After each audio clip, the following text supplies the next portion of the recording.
Hello, this is Riyad. Hi, and I'm Johannes, and welcome to Alpha Update 17, Explorer's Delight. So we have quite a lot of new little features here and there and additions for your enjoyment. Should we jump right in and take a look? Let's directly look at the gameplay stuff. Okay, here we go. We have a new addition to our cast, actually two in fact, which are coming from a Unit Creator edition. It's Tim Timster, the curious journalist, and his loyal friend Louis, a small scouting dog. They will come on your journey always by two, so you have to have enough room in your group in order to take them with you.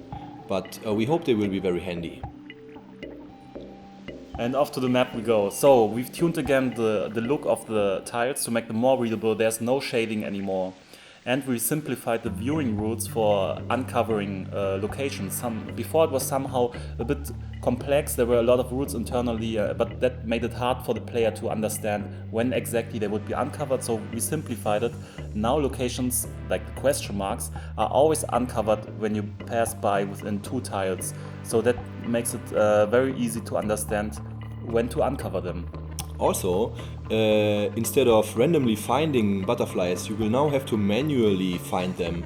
As you can see here, they are located on the map, and you now have to travel close or nearby them to actually get the butterflies. Okay, so I would say let's try to head maybe east to that question mark over there.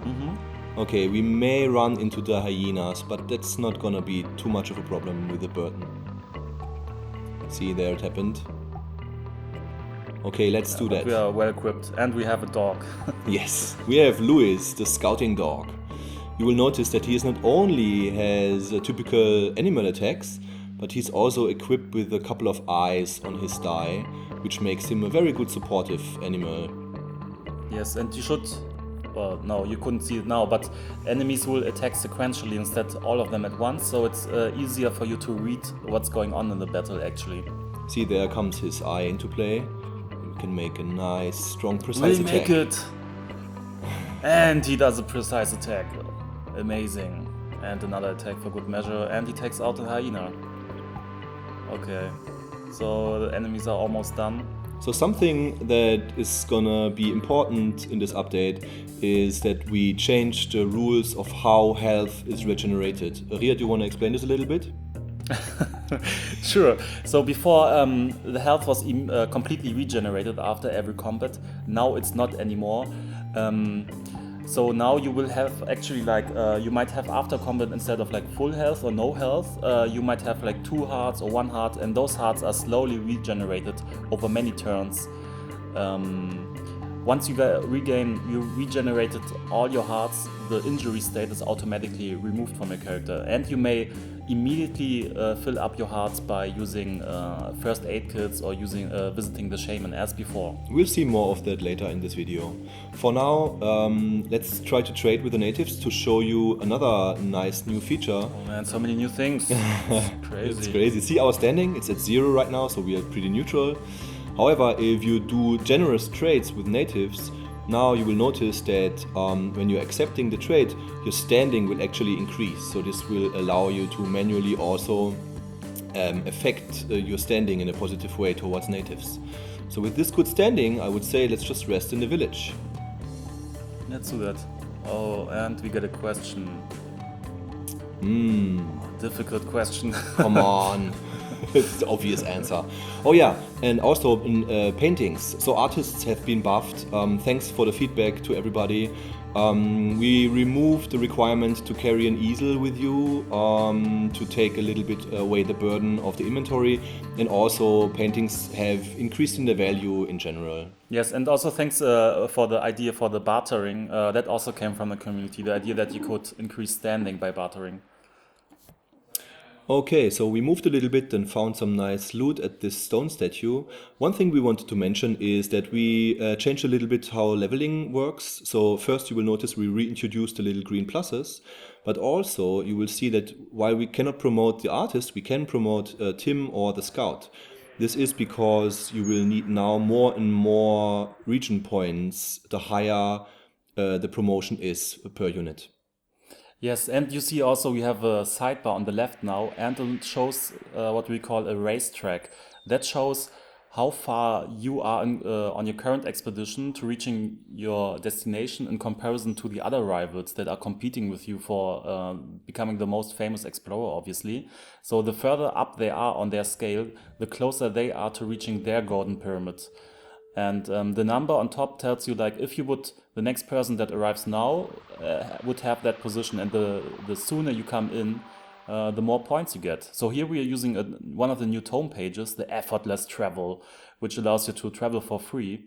You can still run into zones and so on, so you have to be careful about that. But when you notice on the left side, you could see your rivals also made progress while you traveled, so you're trying to constantly keep up with them. Okay, so since we run into this tiger anyway, let's try to fight them. Oh, it's maybe a little tough, but let's give it a try. Okay, so let's see what we got here. Take the eye from Lewis, maybe a punctuation attack, some high damage.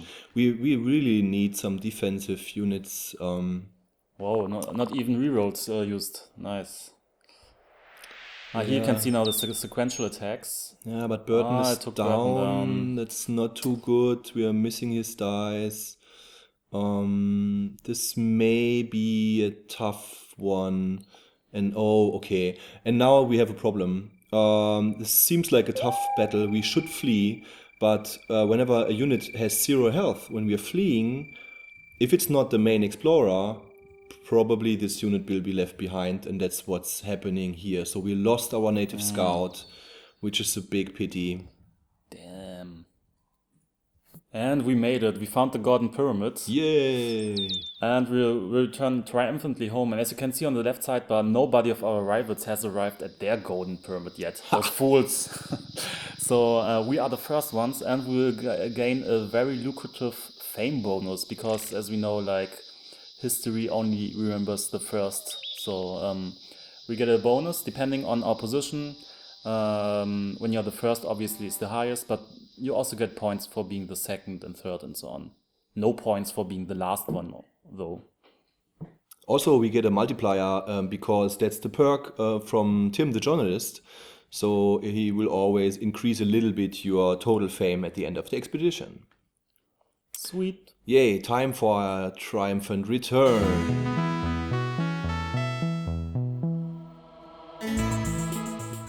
Okay, that was it for today's update video. Thanks a lot for watching so far. Yes, and now the usual ranting that follows after our updates. So just some quick words about the updates that we did. So you saw some of the major ones. There are a lot more. Check the full change list to see all of them. So just to recap, we added new character perks. Like I think we showed one in the... No, we didn't. No, we didn't. We planned initially, but we didn't. Yeah, that's right. So so far our characters, they have different starting equipment, different starting teams, and different starting perks. But those perks were not special because when you leveled up, you could randomly choose another perk, and those perk could be one of the starting perks of another explorer. So to make the explorers even more unique, we want to add more custom perks which cannot be gained but by in any other way but by actually taking or choosing the explorer as your character in the game. For example, Alexandra David Neal, now she has already been changed, is able to promote animals instead of humanoid units. Yes, she's the only character that can do that. And this kind of ability will never be available to any other character. So Alexander David Neal, for example. Right, or Garvey, the politician in our game, he can have one extra unit in the game at the expense of his max sanity is reduced. So we really try to add perks that are a bit game-changing and that really add an interesting new aspect, even if you've played the game many times before. We've only done it so far with a couple of characters. We'll do it with more characters in the future, and we'll also take a look at the unlock criteria for characters, which a lot of you find too easy to unlock. So you don't have to ask us twice to make stuff harder. So so that's coming in the future, much harder unlock criteria. You wanted it, you get it. Another topic, theme of this update was the planability of your movement, really understanding what actions would result of your moving around the map. For example, you can now see the butterflies on the map, so they don't spring up randomly in jungles anymore. Before you move, you can already plan accordingly and make a detour maybe to just grab those extra butterflies on the way. The same goes for the new system of sicknesses. We just added one sickness so far in the game, but you can see on the map where mosquitoes are, and these are dangerous territories for your characters. I think we didn't show them in the video. You will encounter them in the game. Right. Yes, you will know once you see them. And we mentioned that in the video, the visibility of important locations. Before we had some complex rules, like depending on if it was a jungle or grasslands, you could see reveal locations like these question marks sooner or later. It was a bit unclear at which distance exactly. Now it's always 2 tiles. So again, this helps you plan your routes accordingly and more planned. There's still a little bit to come for this aspect. Like right now, they're also only uncovered by the 2 tile rule, even if you're standing on top of a hill or using other elements like the blue mushrooms or so. Probably we're gonna invest a little bit more work in this and also make it a little bit more varied. But for now, we are really happy with the simplification of the system and also with the aspect that we've lost this shaded area on the fields in the outer area of your vision, because this basically was making the game really hard to read and understand the different tiles, which is a crucial aspect for us in terms of like detecting the patterns which are surrounding locations and you being able to make an educated guess what potentially will you find once you uncover the question mark. So overall, this change we think will be very beneficial to the game. Yes, and another major addition is the racing bar. This is just kind of a revamping or reiteration of this idea that at the end of your expedition, the more days you used up to finish the expedition, the less points you got. And the idea behind that was like, well, you are in a competition against these other rivals, so it makes sense that if you take longer, you will get it's less prestige left for you, kinda. But that was not communicated very well with just showing a number of days and then detracting that. So we've made it now more obvious by this race bar, which adds some intense feeling. It's feedback basically. It's feedback. It shows some suspense to the race, and also it shows you how well you are doing basically. Right. Because we've seen this so often that people finished an expedition and it says, okay, it took you 78 days or whatever, and it was really hard to tell, okay, is this now good or is it a bad thing on the scale within the game. But now, while you're traveling on the map, you always can compare yourself to your rivals and you have a good understanding of how well or how badly you are doing. Yeah, you can think of it like a little bit like a star rating in like Angry Birds games like that, where you get like 3 stars or 2 stars. Are you comparing us to Angry Birds now? Or any other mobile game where the game tells you like, hey, this was actually a good score or this was a bad score, instead of just throwing a random number at you. So we also worked on the health system or the toughness.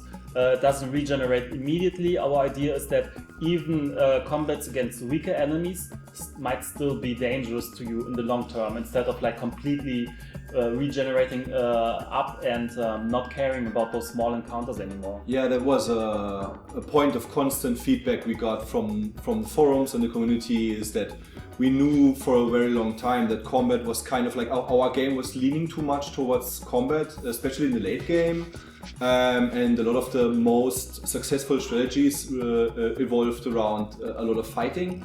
And even though while we see competitive encounters with animals and other things as a kind of like a requirement for our game. It should not be the focus. So that's why we kind of like try to rebalance the whole thing with making it harder for you to have a constant fighting party as a some kind of like long-term strategy.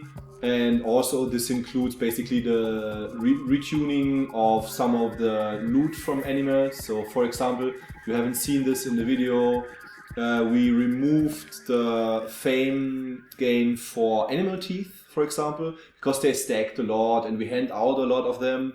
We actually have other plans for them, maybe using some elements of items or some items as like an internal how's it called? Counter currency. You've seen this already with the Beastmaster. Hopefully, there's more to come from this side. And also, we ramped up the usefulness of the artist. So we removed the easel requirement, so he doesn't have to carry that much anymore. And also we bumped up the value of basically all paintings that are created by an artist. Yes, so we obviously aim for having different playstyles being all viable ways to win the game. And we also added, we added metric or statistics gathering by the game. So the game will send us now your final score in the game, and maybe what items you used, what characters you had. This will help us tremendously in tuning the game further. If you don't like that, it's anonymous. We cannot tell where we got the data from, and it's just like, hey, this person used the first health kit 2 times and stuff like that. But if you don't like that, you can go into the settings and also disable this sending of data to us. Yeah, that's most of the stuff that we did. There are some more in the list. Tuning changes all over the place. We have 3 new tone pages. Some older ones have changed and so on. So plenty of content in this one. But that's for this one. As usual, follow us, like this video, tell your friends.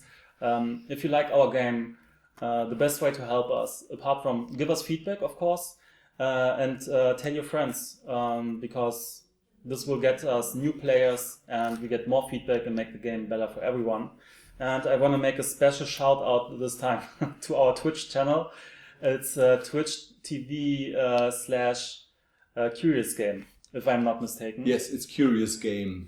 So I will try to do a weekly development stream. I did it already once. I will try to do it every Monday, sometime in the afternoon. Not sure when exactly, which time, but